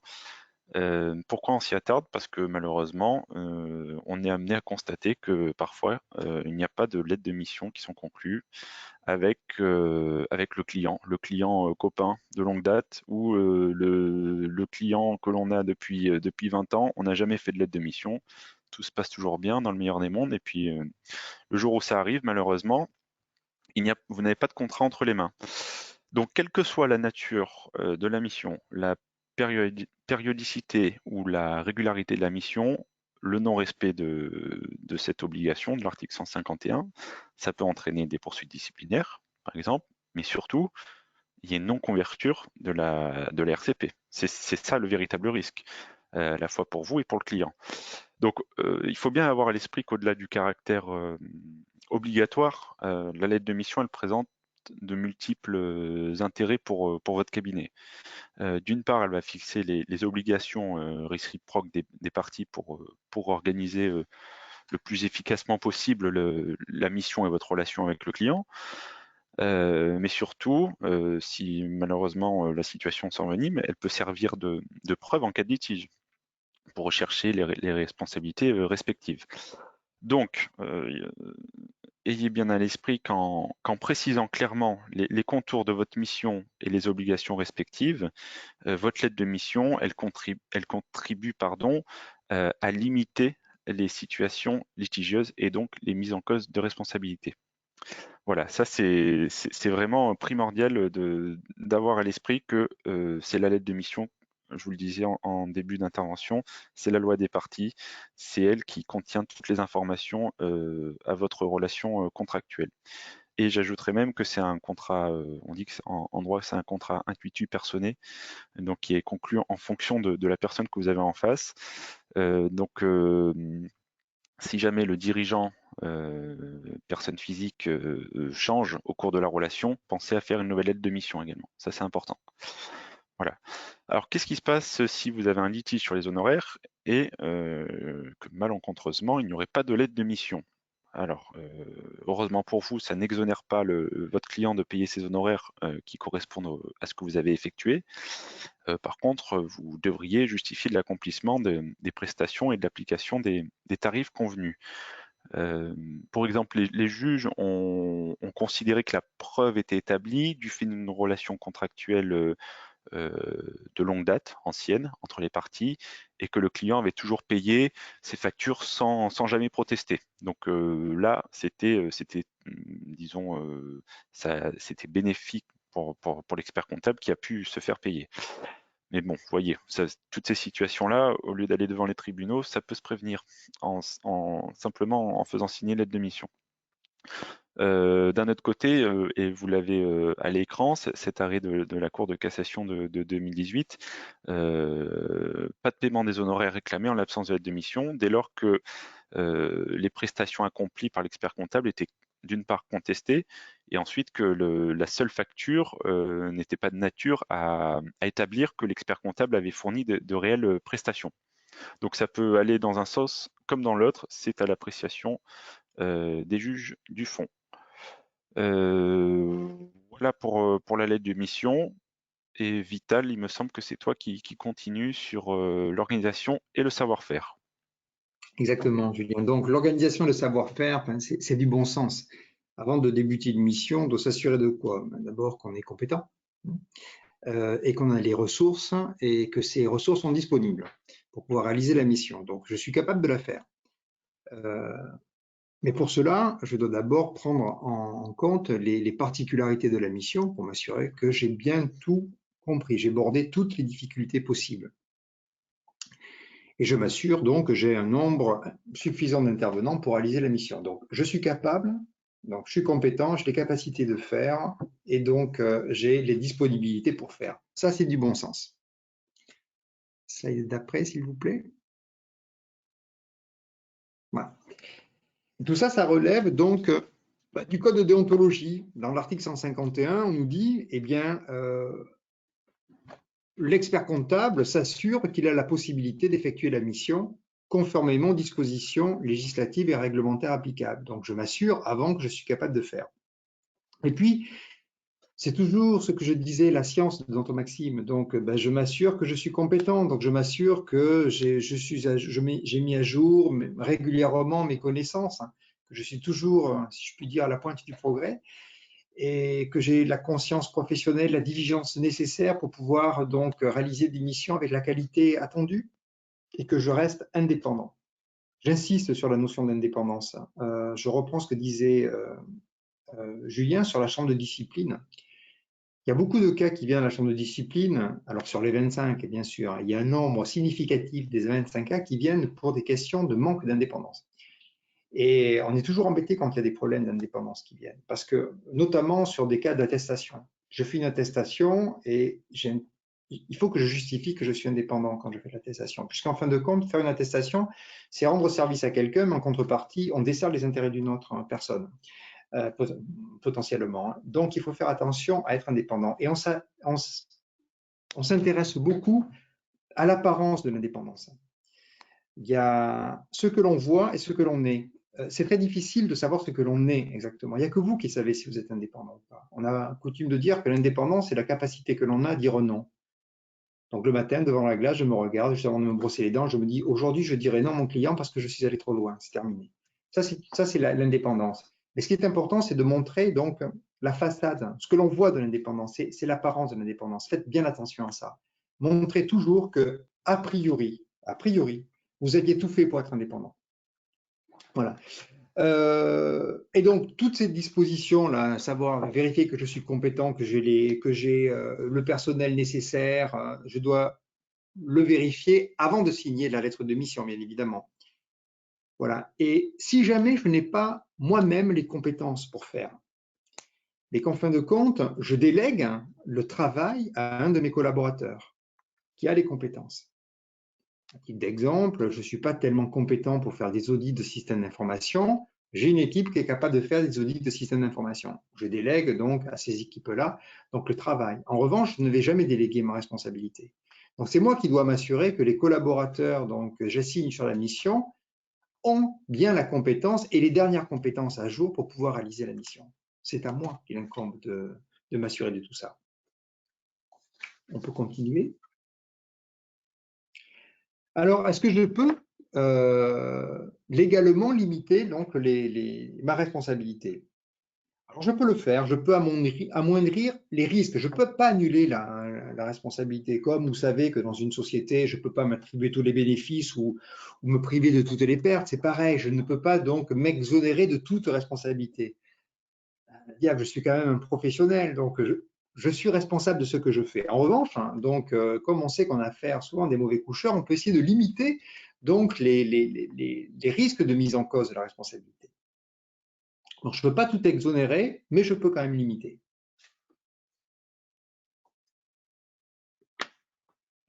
Et donc, les clauses limitatives de responsabilité, dans ce que je disais, elles ne peuvent pas non seulement exonérer complètement la personne, mais elles ne peuvent pas porter sur l'obligation principale de celui qui faisait la mission. Donc, si vous faites donc une mission de tenue de comptabilité, vous ne pouvez pas vous exonérer donc de fautes que vous auriez dû voir ou que vous auriez commises dans l'établissement des comptes. C'est pas possible, d'accord? Ça peut pas porter sur l'essence même de la mission. En revanche, on va voir que ça peut porter sur ce qui est dans le périmètre de la mission, autour de la mission, la façon dont j'ai contracté. Je crois qu'après, il y a des questions-réponses dans la slide suivante. Ah, voilà. Ah, mais tu allais trop vite. Donc, il y a déjà la réponse avant qu'on ait la question. Donc, la question, c'est la limitation des risques de mise en cause de ma responsabilité est-elle possible en termes de montant? Est-ce que je peux limiter le montant? La réponse est oui, et je vous engage à le faire. Donc, il faut limiter le montant. D'accord? Alors, on peut le faire, mais il faut faire attention à la nature du client. Je peux limiter le montant si j'ai affaire à un sachant. Donc, le sachant, c'est le professionnel. Si c'est un consommateur, donc dans le cadre, par exemple, d'une déclaration d'imposition sur le revenu, je n'ai pas affaire à un professionnel, même si c'est votre client par ailleurs. Là, quand c'est peut-être le dirigeant d'une entreprise importante dans votre portefeuille client, mais là, quand vous le recevez, c'est un particulier. Et j'ose espérer que vous ne faites pas donc une lettre d'émission au nom de la société dont il est le dirigeant. Donc c'est une lettre d'émission donc envers donc cette personne. Et là vous avez affaire donc à un consommateur. Donc vous ne pouvez pas limiter le montant de votre responsabilité vis-à-vis de lui. En revanche, vis-à-vis de sa société, c'est possible. Mais le juge aura quand même la capacité de faire une idée sur la limitation du montant de votre responsabilité. Et s'il estime que le montant est par trop dérisoire, il pourra écarter et en proposer un autre. On peut passer. Alors, exemple de plafonnement, hein, voilà ce qu'on vous propose. Le montant de la clause limitative de responsabilité qui sera mise en œuvre en cas de litige ne pourra excéder, par exemple, le plus élevé des deux montants suivants. Un montant correspondant donc au coût, c'est-à-dire au montant multiple des honoraires, d'accord, et un montant maximum. Voilà. Alors, il faut encore une fois que le montant ne soit pas trop ridicule. Je sais, et de vous à moi, c'est ce que l'on pratique dans nos émissions, donc on limite le montant donc des honoraires, alors suivant l'émission, à 2 années d'honoraires, enfin 2 fois les honoraires ou 3 fois les honoraires. Voilà. Donc, notre compagnie d'assurance nous a dit que c'était quelque chose qui était tout à fait envisageable. Voilà, un exemple. Je souhaite limiter la durée de la responsabilité. Alors là, ce n'est pas le montant, mais c'est la durée. Je veux bien être responsable, mais je ne veux pas qu'on vienne me chercher en responsabilité dans un temps trop lointain. Est-ce que je peux donc limiter la durée pendant laquelle je peux être mis en responsabilité? La réponse est oui. La réponse est oui. Alors, le principe, c'est qu'on a une prescription donc, de 5 ans, mais qui peut aller jusqu'à 10 ans, être limitée dans certains cas à 1 an. On peut limiter la durée, mais ce qu'il faut avoir en tête, hein, c'est qu'on peut toujours limiter la durée, mais uniquement à partir donc, du délai au cours de laquelle elle court. Et le délai qui met en marche, si je puis dire, donc la responsabilité, c'est le jour. Alors, dans le jargon juridique, on dit où le titulaire du droit, c'est-à-dire le client en l'occurrence, connaît ou aurait dû connaître le préjudice donc qu'il entend faire exercer, enfin le préjudice qu'il entend faire réparer. C'est le jour où il a la connaissance donc du problème que démarre le délai. À partir de ce moment-là, on peut limiter la date à laquelle on peut être, enfin le temps pendant lequel on peut être mis en responsabilité. D'accord ? Voilà, donc on dit la responsabilité civile, à titre d'exemple, hein, ne peut être mise en jeu que sur une période contractuellement définie à tel endroit, à compter du jour où définie à par exemple 1 an, à compter du jour où le client a connu ou aurait dû connaître donc les faits lui permettant de la mettre en cause. Voilà. Et pour reprendre ce que disait Julien tout à l'heure, je reviens sur la responsabilité, sur la lettre de mission. On sait que la lettre de mission est obligatoire, donc on vérifie dans le cas des contrôles de qualité qu'il y a bien une lettre de mission. Simplement, parfois, les lettres de mission, elles existent, mais elles sont vieilles. Et j'attire votre attention sur un problème qui est arrivé à une de mes connaissances. Il avait une lettre de mission. La mission n'avait jamais changé. Toujours la même mission, même type d'activité. C'était une mission d'établissement de comptes annuels. Et il avait une lettre de mission qui avait, je crois, 10 ans. Et ce qui s'était passé, c'est que les honoraires il y a 10 ans n'étaient plus ceux qu'il proposait 10 années plus tard. Donc, il avait fait évoluer les honoraires et le client avait payé. Et puis, à un moment donné, le client n'était plus content. Je ne sais plus quel était le problème. Bref, il y avait un problème sur les honoraires. Et donc, le problème s'est réglé devant le tribunal de commerce. Et le tribunal a considéré que le client avait signé une lettre de mission, il devait payer. Mais il devait payer les honoraires qui étaient marqués sur la lettre de mission, c'est-à-dire les honoraires d'il y avait 10 ans. Et donc, la finalité, c'était que le client était condamné à payer, mais payer des honoraires d'il y a 10 ans, et au final, c'est mon confrère qui a remboursé une partie des honoraires. Voilà. Donc, ce que je veux vous dire, c'est que c'est bien d'avoir une lettre de mission, mais vérifier que la lettre de mission est à jour. Donc, on peut avoir une lettre de mission cadre et envoyer régulièrement donc des mises à jour d'honoraires. Voilà. C'était pour la petite histoire.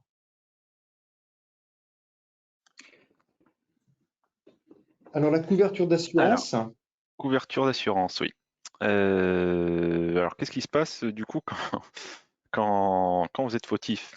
Bah, heureusement que pour vous, il y a une couverture d'assurance, et puisque vous n'êtes pas sans savoir que c'est une obligation d'être assuré concernant vos activités professionnelles. Tout ça, ça permet de vous protéger, mais aussi d'offrir aux clients une sécurité en cas de litige. Il y a un article dans le décret de 2012, c'est l'article 138, qui précise par ailleurs que le montant minimum des garanties d'assurance par assuré est de 500 000 € par sinistre et 1 million d'euros par année d'assurance. Donc il y a de quoi voir venir, on va dire. Et on parlait de prescription, on va aussi parler de point de départ du sinistre. Lequel est-il? C'est la date de réclamation faite par le client et non la date de survenance de la faute reprochée au professionnel. Donc là aussi, on peut dire que c'est glissant là-dessus. Concernant la couverture, alors quelles missions sont couvertes? Avant 2010, bien évidemment, c'était les missions dites traditionnelles de l'article 2 de l'ordonnance. Et fort heureusement, et avec le développement des missions et du périmètre d'intervention qui vous est offert, que ce soit la loi Macron, la loi Pacte, il y a bien évidemment une extension de la couverture obligatoire à l'ensemble des travaux et activités. En tout cas, et en tout état de cause, pensez à bien vérifier que votre contrat vous couvre pour l'ensemble de vos travaux. Si jamais vous avez un doute sur la mission, n'hésitez pas à contacter votre assureur, tout simplement.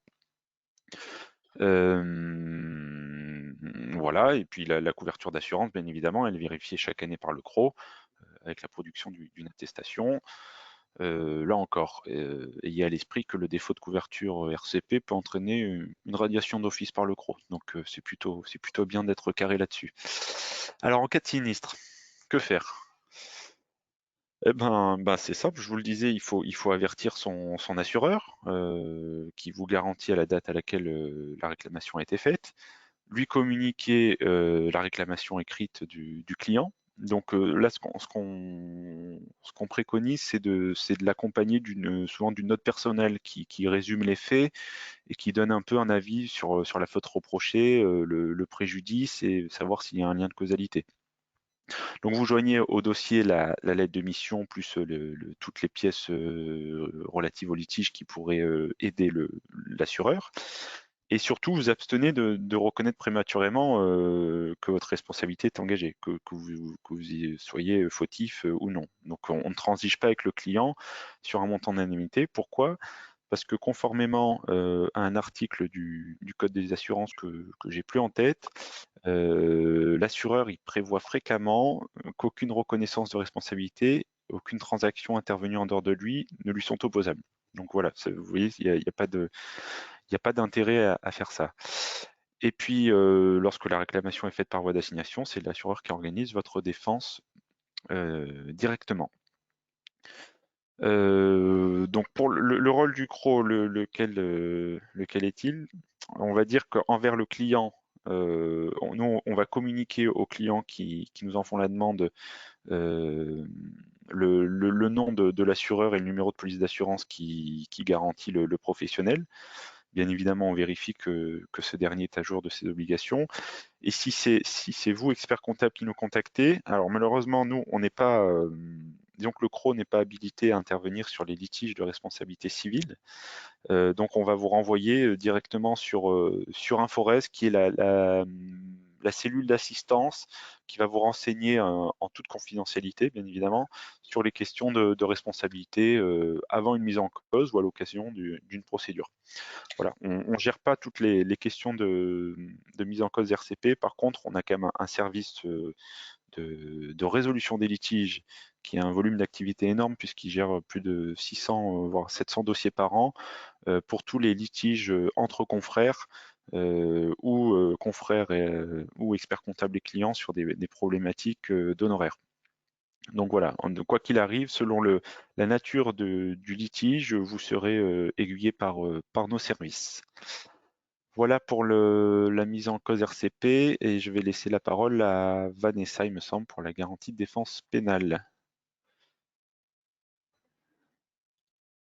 Si elle est encore avec nous.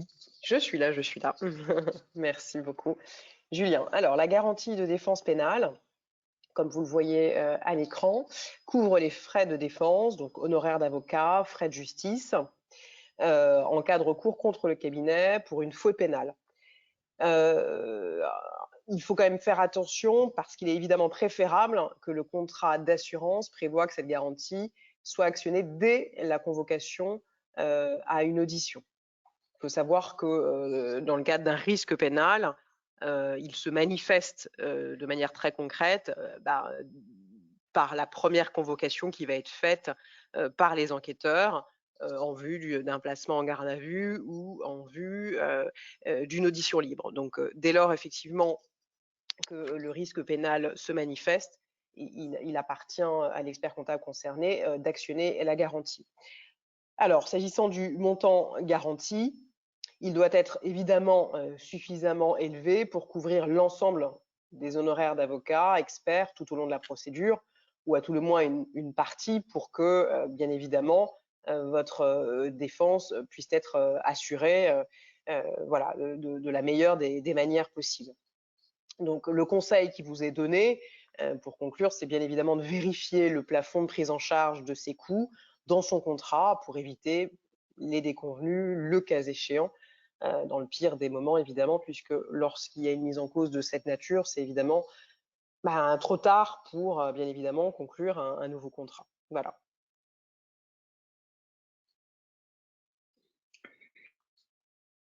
On terminera donc avec la reconstitution des données, les cyberrisques, et puis donc les autres assurances en responsabilité civile des dirigeants et les assurances pour les collaborateurs. Alors, il y a deux sortes, il faut comprendre qu'il y a deux choses là. Il y a l'assurance qui couvre les risques liés à la destruction des données du cabinet, en dehors de tout cyberrisque. Ça peut être l'incendie, par exemple. Hein. Donc, là, c'est une assurance que l'on vous conseille de prendre, sauf parce qu'en fin de compte, vos données soient sauvegardées de façon extérieure par l'intermédiaire d'un partenaire, par un système SaaS. On s'assurera quand même que le partenaire est bien assuré et qu'il a la capacité donc à redonner donc les données. On a vu ce qui s'est passé chez OVH et je sais que certaines structures ont eu quelques difficultés à reconstituer très rapidement donc les données. Mais il y a également donc les risques qui peuvent porter sur les cyberattaques. Donc là aussi, donc votre cabinet peut être à l'origine donc d'un cyberdommage propre, mais également donc de créer un cyberdommage à un de vos clients en lui envoyant donc malencontreusement un fichier frelaté. Et dans ces cas-là, vous pouvez donc, et on vous conseille de souscrire à une assurance contre les pertes de données informatiques et contre donc les cyber-risques que vous pourriez causer à vos clients, d'autant plus dans la période actuelle, donc de télétravail augmenté. Donc, il y a toujours des risques donc, de perte ou de récupération de données malencontreuses par d'autres personnes. Donc, on vous conseille de vérifier votre assurance et le besoin, au cas échéant, de souscrire une assurance spécifique donc à la reconstitution des données et aux cyber-risques que vous pourriez créer à vos clients. De la même manière, donc, vous pouvez également donc souscrire une assurance en responsabilité civile en tant que dirigeant pour éviter donc que, en cas de mise en responsabilité en tant que dirigeant du cabinet, vous ne supportiez sur votre propre patrimoine les fautes donc personnelles de gestion financière ou autre que vous auriez pu causer. Et également, donc, on vous conseille, si ce n'est déjà fait, de prendre des assurances pour vos collaborateurs lorsqu'ils partent en mission et qui couvriront donc tous les risques qui sont liés donc à leur propre déplacement. Donc, risque de dommages, décès ou autre. Donc voilà, donc pensez au risque donc de perte de données financières de vos clients, de cyberattaques que vous pourriez causer à vos clients, et puis donc à votre propre responsabilité civile en tant que dirigeant et donc aux assurances à prendre lorsque vous envoyez vos collaborateurs en mission, en particulier si vous envoyez des collaborateurs en mission à l'étranger. Voilà, nous en avons terminé. Donc, si vous avez des questions, n'hésitez pas. Tâcherons d'y répondre le plus clairement possible. Et Alors, sachez que les slides vous seront transmis par le conseil régional. Oui, Gabriel, alors, excuse-moi. très rapidement, on a deux, trois questions et pour le reste, on pourra notamment y répondre par mail. Donc, la première question, dans le cadre de l'indépendance, il convient donc de refuser toute mission de tenue comptable pour un membre de sa famille? Pas nécessairement. Chacun voit midi à sa porte. Il est parfois plus facile de dire à un membre de sa famille non que de le dire à son meilleur ami. Donc, c'est pas. Alors, si vous faites référence à ce que j'ai dit, il faut d'abord avoir une apparence d'indépendance. Je vous dirais oui, je pense qu'il est, pour l'apparence, hein, il vaut mieux éviter de prendre donc des dossiers de sa famille. En revanche, vous pouvez très bien considérer que vous serez totalement indépendant vis-à-vis de votre famille et que vous pourrez dire non. Simplement, le jour où il y a un problème, si la famille donc estime que vous n'avez pas fait les choses comme il faut, l'apparence d'indépendance ne sera pas là, c'est vrai. Mais encore une fois, l'indépendance, être capable de s'opposer. Ouais, il n'y a pas de oui ou de non, hein. C'est de la casuistique. Et puis, comme le dit Vital, l'indépendance, c'est une notion de l'esprit. C'est votre jugement professionnel. Vous devez évaluer les risques qui sont derrière la relation. Il y a plusieurs types de liens qui peuvent impacter votre relation. Donc là, c'est un lien d'ordre personnel. Il y a des liens d'ordre professionnel, des liens d'ordre financier également. À chaque fois, c'est à vous de voir quels sont les risques et puis surtout si vous pourrez le jour où ça s'envenime dire non à votre client. Un autre exemple d'indépendance, mais là encore, hein, je ne veux pas me présenter comme étant celui qui fait tout bien, mais je suis expert comptable et j'ai créé une filiale dans laquelle je fais du courtage d'assurance. Ce n'est pas interdit. Je peux même être dirigeant de la société de courtage d'assurance, ce n'est pas du tout interdit. Et dans le cadre de mon activité, je propose donc des assurances vie ou enfin, bon, des placements donc à mon client. Alors, je ne le fais pas en tant qu'expert comptable, hein, d'accord? J'envoie donc mon client vers ma société, ma filiale, par exemple. La question que je dois me poser, c'est en faisant ça, est-ce que je reste indépendant? Est-ce que je suis indépendant? Certains vont répondre oui, je suis indépendant parce que je sais faire la part des choses, très bien. Et d'autres considéreront que non, ils ne sont pas indépendants.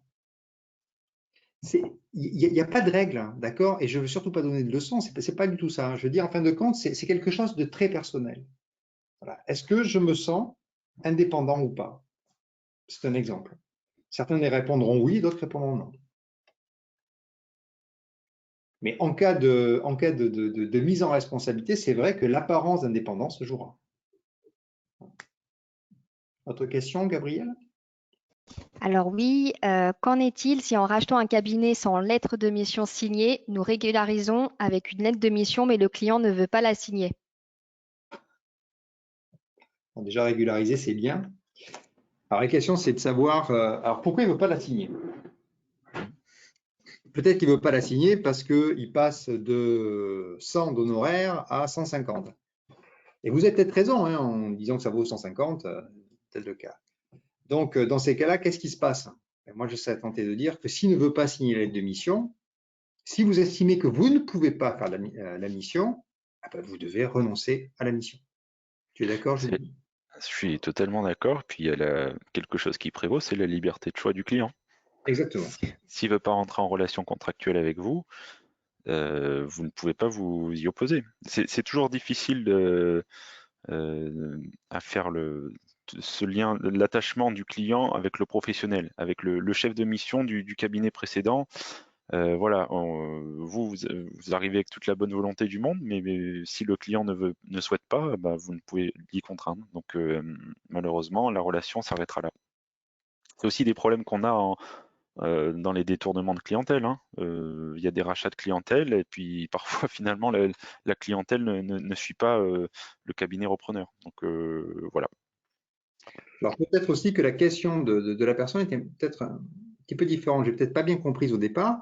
C'est peut-être qu'en fin de compte, le client, il est peut-être d'accord sur le montant des honoraires, il est peut-être d'accord sur la prestation qui a été réalisée par l'ancien cabinet et que va réaliser donc le confrère qui a racheté la clientèle, mais par principe, il ne veut pas signer de lettre de mission. C'est possible ça. Il ne veut pas signer de lettre de mission. Est-ce que vous pouvez continuer à travailler avec lui ou pas? Vous avez la liberté de le faire. Simplement, s'il n'y a pas d'aide de mission, qu'est-ce qui se passe? Il y a impossibilité de limiter votre responsabilité. Vous allez justifier comment donc la limitation de l'activité que vous faisiez. C'est impossible. Voilà. C'est ça en fin de compte le risque. C'est que s'il n'y a pas de contrat pour pouvoir donc expliquer ce que l'on fait, on est censé tout faire. Ou c'est à nous d'apporter la preuve qu'en fin de compte, notre travail était circonscrit à cela. Voilà. Mais on ne vous interdit pas de travailler avec lui. On vous dit qu'il faut essayer de lui faire signer la lettre de mission. Donc, vous devez la proposer, la lettre de mission. Alors, bien sûr, vous proposez une lettre de mission. Vous lui envoyez. Par exemple, on peut l'envoyer de façon électronique maintenant, si vous avez donc ce qu'il faut. Vous envoyez, il refuse de signer. Je pense que vous aurez au moins pour vous, vous pouvez apporter la preuve que vous avez proposé une lettre de mission et que la mission que vous avez réalisée correspond bien à la proposition que vous aviez faite. Simplement, il n'a pas signé. Ça serait un début de preuve.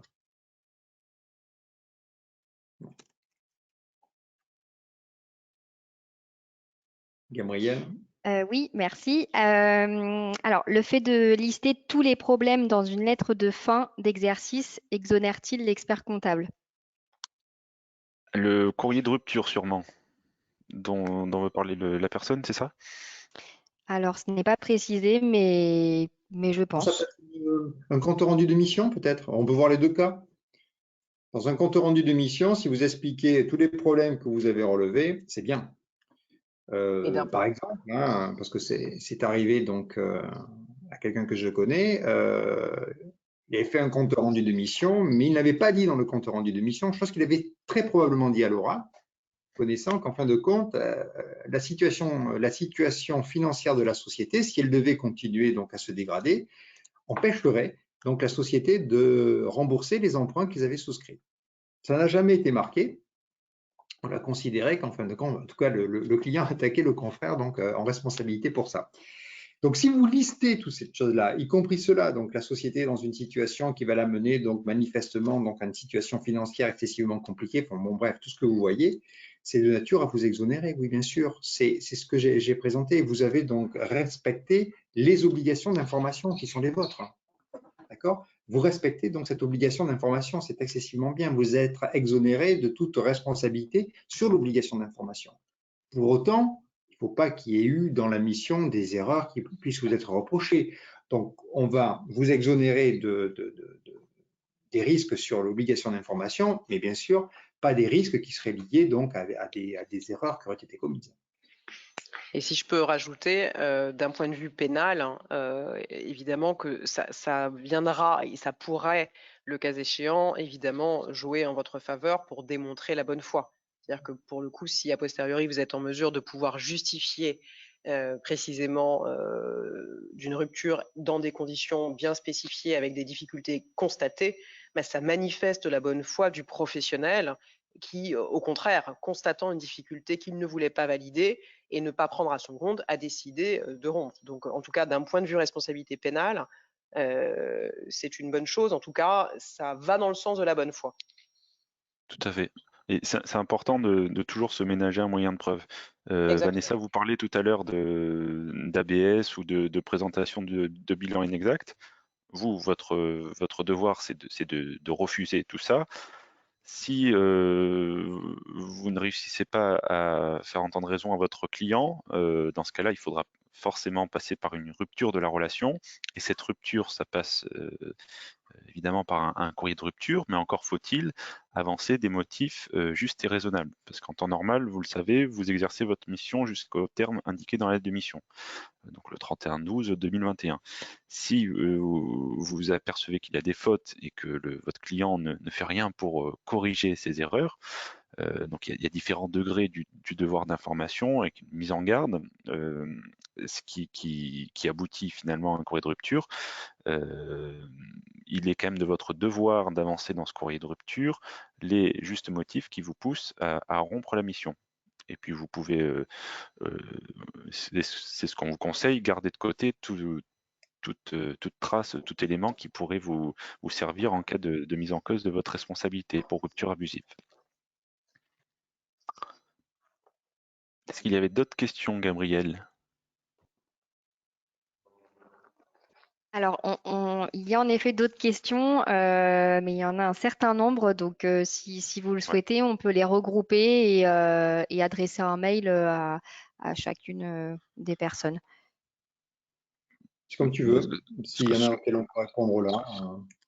Moi, ce qu'on vous propose, peut-être parce que je vois que le temps tourne, c'est d'adresser, si vous avez des questions supplémentaires, de l'adresser directement sur sur la boîte mail déontologie de l'ordre. Donc c'est déontologie@oec comme ordre des experts comptables -du6 paris.fr.